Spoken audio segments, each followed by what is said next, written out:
Also, Dr. Kashyap, since Latin America is your area of interest, I have to ask you this. What did you make of the Prime Minister's outreach, generally speaking, over the last couple of days during his stay in Guyana, and also in his speech just moments ago, where he spoke about a couple of things? For instance, he said that India behaves out of goodwill without selfishness or selfish motive. Yes. It's been the first respondent for crises affecting much of the world, including from Nepal to Turkey and Syria.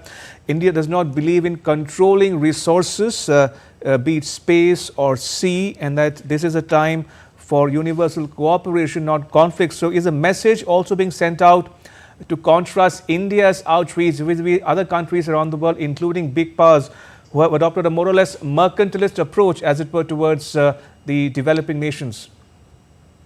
There's a lot of parity between how Latin America and Caribbean have grown or developed and India's development. And a lot goes to the colonizing past that we have had.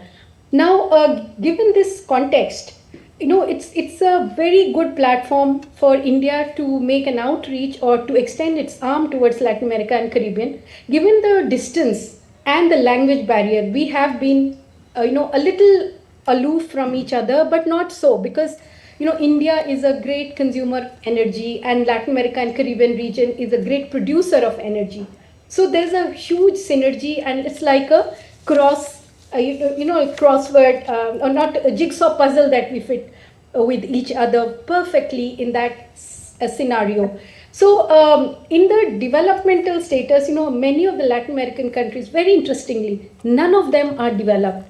None of them are underdeveloped either, except Haiti.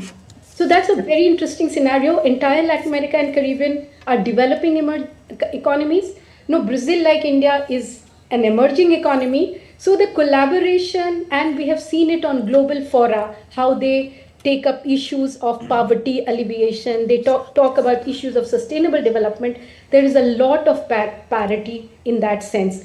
Therefore, to extend its arms in assistance and to cooperate on global fora, on human assistance, on tackling food security, energy security, and the climate change has been sizable and immense. Also, ma'am, Prime Minister spoke about the big successes as far as India G20 is concerned, and their specific mention of the women-led development paradigm, whether it is in the aviation sector and women scientists in the space missions, and at the Panchayati Raj level, at the tertiary level, how women are really playing those decisive roles. And that was something which, again, Ramesh, drew a huge applause from the women legislators, particularly in Guyana. And by the way, there were many in numbers in the parliament. Let me draw you to a little bit of a history.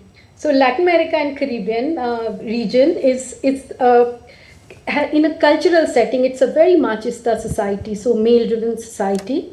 And but interestingly, this is the region which has given the most number of prime ministers and presidents. And at a point in time, you had all the big presidents of the big countries, women.